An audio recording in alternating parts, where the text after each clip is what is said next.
va toucher 70 millions en 2028-2029, les gars. Il arrive plus à marcher. T'es bloqué avec le B2 Maxi, Paul George, Embiid. Sur les 3 joueurs, il y en a 2 qui sont injury prone. Comment tu vas faire? Joel Embiid, il a annoncé fin de saison. Ok. Moi, je pense que Joel Embiid, sa carrière, elle est terminée. Ok, c'est pas quelque chose que je lui souhaite. Mais honnêtement, je pense que sa carrière, elle est finie. Voilà.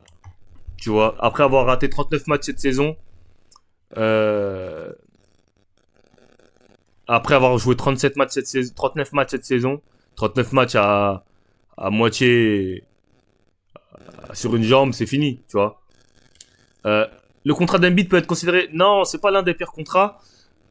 Pourquoi? Parce qu'ils étaient obligés de lui donner. Ils sortaient d'une saison MVP. Les gars, en fait, il y a un mec qui sort d'une saison MVP, tu peux pas lui dire non, on te signe pas ce contrat, tu vois. C'est pas... tu vois, qu'est-ce que tu veux que Philly fasse? Philly ne pouvait pas dire non, on te donne pas le contrat, tu vois. Ils étaient obligés de lui donner. C'est triste à dire, hein, mais ils étaient obligés de lui donner le contrat. Parce qu'il sortait... Le pire contrat pour moi, c'est Paul George. Paul George, par contre, c'est un... Je sais pas, j'ai pas compris. Mais Embiid, ils étaient obligés de lui donner. Ils sortaient d'une saison MVP. Ils sont obligés de lui donner le contrat, les gars. Je suis désolé. On peut dire que c'est un mauvais contrat, mais ils avaient pas le choix. Qu'est-ce que tu veux qu'il fasse? Il pouvait pas dire... Le gars, il sort d'une saison MVP. Tu peux pas lui dire non, on te donne pas le contrat, tu vois. Mais c'est sûr que... l'année prochaine, il va toucher 59 millions. Ensuite, 64 millions. Et ensuite, oh là là, 69 millions. Oh là là là là là là. Il va toucher 70 millions en 2028-2029, les gars. Il arrive plus à marcher.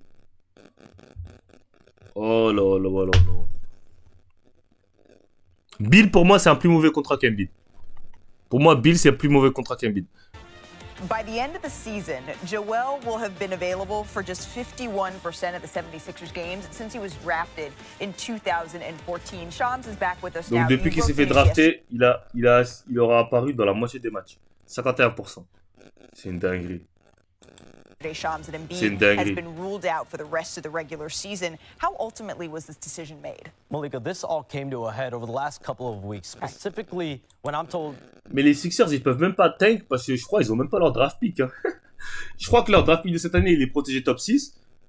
Mais ils ont même pas leur draft pick. Gros, juste libérer Yabusele, c'est tout. Nous, on s'en fout du reste. Joel Embiid went directly to 76ers owner Josh Harris about the state of his knee and about where the realization he's at with what's in the best interest of him, the organization, as far as a potential shutdown. Because remember, Josh Harris owes Joel Embiid up to $300 million over the next 5 seasons. So il doit plus de 300 millions sur les 5 prochaines saisons. Tu dois 300 millions à un mec qui est... Oh là là là, 300 millions, wesh. 300 millions, gros. Un mec qui a plus de genoux. Waouh. The backdrop to all this is that over the last month, we've seen fundamental differences between Joel Embiid and the 76ers as far as Embiid believing that he needs a different treatment approach for this versus the 76ers. En fait, il y a un truc que je comprends pas. Ok, donc il est blessé au genou depuis le début de la saison. On l'a vu en Team USA qu'il était blessé. Pourquoi il a joué les JO en fait? Moi, si je suis l'honneur des Sixers, je lui dis, mais Joel Embiid, pourquoi t'as joué les JO? Tu te fous de notre gueule, t'étais blessé. Donc, au lieu de se remettre bien pendant l'été, parce qu'il s'est blessé en playoff, c'est ça? Il s'était blessé en playoff. Donc, au lieu de se remettre bien pendant l'été, il a fait quoi? Il est parti jouer Team USA pour prendre une gold medal. Donc, il a sacrifié les Sixers et les 300 millions que l'on lui doit pour aller jouer cet été sur une jambe, juste pour aller moquer la France. Pour gagner une gold medal, soi-disant. C'est du foutage de gueule. Il s'est foutu de la gueule. Il s'est foutu de la gueule du monde, en fait. Il s'est foutu de la gueule du monde. Joel Embiid est hors de forme depuis les playoffs de la saison. En fait, le problème, c'est que quand t'es blessé, tu peux pas te mettre en forme. C'est comme moi, quand j'étais blessé à la cheville, bah là, je suis hors de forme. Parce que là, je me remets en forme, tu vois. Mais lui, le problème, c'est qu'il soigne pas ses blessures. Donc, ça veut dire qu'il revient même avant que sa blessure, elle soigne. Donc, il peut pas s'entraîner à fond pour revenir en forme. Parce que quand tu reviens de blessure, tu peux pas aller directement à fond. Tu dois passer étape par étape. Mais lui, le problème, c'est qu'il est toujours blessé. Donc, ça veut dire qu'il fait le minimum pour être en forme. Il fait pas le minimum, il fait pas le maximum pour être dans la meilleure forme possible. Et même pendant la saison, quand tu reviens pendant la saison, tu peux pas te remettre en forme comme Si t'étais pendant la off-season, tu vois, la muscu, etc., tu peux pas faire pareil parce que tu dois jouer les matchs. Donc tu peux pas te remettre de la même forme, tu vois. Mais il est mort. En plus, il a dit qu'il voulait faire 2028 avec LA et Cameroun. Mais gros, je sais même pas s'il pourra jouer en 2028. Feeling you play on it, get in better condition, and you could continue on this year. This has been a situation the 76ers have been dealing with all season, and they've managed the swelling in multiple different ways, including injections monthly, just to get him on the court. But here they are in lockstep. This is all about getting Joel Embiid back on the court in the best sustainable way. And they are in lockstep about that. Wow, okay, but it took Joel Embiid going to ownership for this decision to come to a head. Shams, thank you very much for that information. So in terms of the next steps on his path to recovery here, we don't know exactly what's next, but what we do know is that Joel Embiid, he went over Sixers team president Daryl Morey's head and went directly here to Josh Harris, someone who also works with Josh Harris in a consulting role for the Washington Commanders. Bob, that's you. What does this say about Joel's relationship here with the front office, with the team?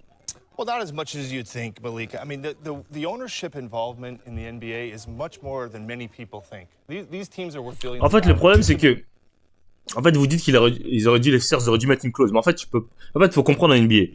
En NBA, on appelle ce qu'on appelle le leverage, ok? Le leverage, je sais pas comment on traduit ça en anglais, mais genre, c'est en fait, quand t'es en position de pouvoir. Ok, quand tu sors d'une saison MVP, que tu as joué 63 matchs, je crois qu'il avait joué ou un truc comme ça, c'est toi qui es en position de force. C'est pas le club. Ok? Donc, c'est toi qui choisis tes clauses. C'est toi qui choisis ce que tu mets dans ton contrat. C'est pareil pour Bradley Beal. Bradley Beal, quand il est sorti de sa saison, là, avant de signer son contrat, qu'il était en force, en position de force, que Washington n'avait pas d'autres stars, c'était lui qui était en position de force. C'est comme ça qu'il a réussi à négocier no trade clause. Parce que c'est lui qui est en position de force. Donc, quand tu es en position de force, c'est toi qui choisis les termes. C'est comme Shai à OKC, il a cut son agent. À votre avis, pourquoi il a cut son agent? Shai, pourquoi il a coupé son agent? Pourquoi il a coupé son agent? Parce que là, il est en position de force. Il a plus besoin de son agent qui va lui prendre 4%. Il peut négocier ce qu'il veut avec OKC, Shai. Il peut demander tout ce qu'il veut, ils vont lui donner. Contrat max, trade, no trade clause, tout ce que tu veux, ils vont lui donner. En fait, c'est ça quand t'es en NBA, quand t'es en position de force, tu négocies tout ce que tu veux. Un exemple récent. Paul George. En négociation avec les Clippers. Les Clippers voulaient pas lui donner un contrat max. Ils ont dit non, on te donne pas un contrat max. Donc, Philly, ils ont dit, Paul George, il a dit à Philly, si vous me voulez, bah c'est un contrat max. Parce que moi, c'est que ça que je veux. Donc, c'est ça le leverage. Donc, Embiid, quand il sort de sa saison MVP, tu peux lui donner que le max. Il s'est fait drafter par ta franchise. Parce que si c'est soit tu lui donnes le max, soit tu pars et tu gagnes rien contre lui. Donc tu préfères quoi? Tu préfères frustrer ta franchise player? Ton franchise player? Non. Zion, t'es un GM, tu veux lui donner... Zion c'est pareil. Zion, tu vas voir que Zion, s'il continue cette saison et qu'il finit cette saison healthy, les Pelicans ou une autre équipe va lui donner un contrat max. Je suis prêt à mettre ma main à couper. Pourquoi? Parce que Zion, quand il est sur le terrain, il est dominant. Quand il est sur le terrain, Zion, il est inarrêtable. Là, il est dans la meilleure forme de sa carrière. Zion. Il a perdu du poids, il est devenu slim. Il va dire aux gens, ok, bon là, je me suis repris, j'ai plus de blessures, je me suis mis en forme, nanana. En fait, c'est tellement un spécial talent parce que quand il est sur le terrain, Zion, il est inarrêtable. Il n'y a pas de mec comme lui. Quand il est sur le terrain, Zion, il est inarrêtable. Et aussi, il faut prendre en compte un truc, c'est que le training staff des Pelicans, c'est pas que avec Zion qui sont nuls. Hein. Il y a plusieurs personnes qui ont eu des problèmes avec le training staff des Pelicans. Il y a même des gens qui disent que New York Pelicans, ils sont cursed. En gros, ils sont maudits. Donc ça veut dire que Zion, il peut encore choisir ça comme level, entre guillemets. On peut dire oui, c'est les Pelicans qui sont mal qui sont mal occupés de moi, qui ont maltraité mes blessures, etc. Et voilà, donc les Pelicans, ils ont beau parler, essayer de trade, je sais pas quoi. Quand l'heure sera venue pour donner Zion le max, ils vont lui donner, vous inquiétez pas les gars. Parce que de toute façon, les Pelicans, ils n'ont pas d'avenir. Ils n'arrivent pas à tirer de gros stars. Personne, quel free agent va aller aux Pelicans? Personne. Donc le seul moyen de t'avoir des stars comme Zion, c'est de drafter ces mecs-là. Et quand tu les draftes, leur donner le max. T'as pas le choix en fait. Il y a des franchises comme... Vous m'entendez ou pas? Il y a des franchises comme Pelicans, bah t'as pas le choix. Tu vois, des franchises comme Utah par exemple, Utah aussi, personne ne va aller à Utah. Donc quand tu attrapes des joueurs, tu es obligé de leur donner de l'argent. Tu vois, il y a des franchises comme ça. Donc les Pelicans, croyez-moi, qu'ils vont prolonger Zion. Ils vont lui donner son contrat max. si c'est pas lui, ce sera une autre équipe. Ça grésille. Ah, ok. Attendez, je vais enlever mon tel. Ok, c'est pour ça. Attendez, vous me dites si vous m'entendez. De toute façon, je vais changer un... Là, vu que je vais déménager, je vais mettre un nouveau setup et vous m'entendrez mieux. J'ai un micro avec un bras et tout. Ok, donc là, je pense que c'est mieux là. Vous me dites si c'est mieux là. Je pense que c'est mieux. Ok. On va continuer la vidéo. You buy a team for $50 million and you let the GM do whatever he wants. Those days are over. Owners, and you guys know this, you all know this, and Shams certainly knows it. They're making deals. Right. They're certainly talking to stars that they owe a couple $100 million to. They're hearing from stars. They're speaking to the media. They're talking to other owners about deals. They are getting on the phone. So that part, Malika, I know what it looks like, but that's pretty commonplace these days and something like that.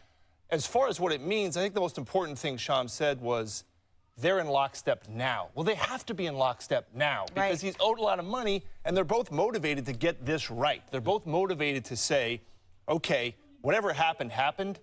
You're done for the season. Let's figure out the best course. Couple of things. Number one, he's been on the injured list about 7 times this year. Number two, he's... Il a été sur la... Bah, là, il vient de dire... Il a été sur la injury list de... En fait, je comprends pas pourquoi les Sixers l'ont fait jouer cette saison. Parce que même quand on le voit Embiid jouer, on voit qu'il est pas healthy. Donc ça servait à rien de le faire jouer cette saison. Fallait le mettre out toute la saison. Quitte à perdre une saison entière. Tanké. Fallait le mettre out. Le réparer sa cheville, son truc, son genou, je sais pas quel problème il a. Et ensuite, essayer de revenir healthy pour la saison prochaine. Mais en fait, quand tu commences une saison, t'es déjà pas healthy, qu'est-ce que tu vas faire? Tu penses que tu commences une healthy? Parce qu'il a, je me rappelle au début de la saison, avant même que la saison commence, ils ont dit, il jouera pas les back-to-back. C'est-à-dire, si tu joues pas les back-to-back, c'est-à-dire que t'es pas healthy. T'es blessé. Donc, ça sert à rien de vouloir faire une saison encore et encore et encore. Essayez, Philly, il faut n'importe quoi. Essayez de le soigner au maximum. Une fois qu'il sera bien, qu'il sera en forme, là, on pourra essayer autre chose. Mais là, tant qu'Embiid, il est pas en forme, vous pourrez rien faire. Vous pourrez pas viser des titres, rien. Donc ça sert à rien. Et en plus, c'est pas Embiid le pire contrat pour moi. Le pire contrat pour moi, c'est Paul George. Parce que Paul George, déjà, en playoff, il choke à chaque fois. Et en plus, il commence à vieillir. Donc t'es bloqué avec le B2 Maxi, Paul George, Embiid. Sur les 3 joueurs, il y en a 2 qui sont injury prone. Comment tu vas faire? C'est n'importe quoi. Ok, on va aller voir. Il y a une vidéo que je voulais voir de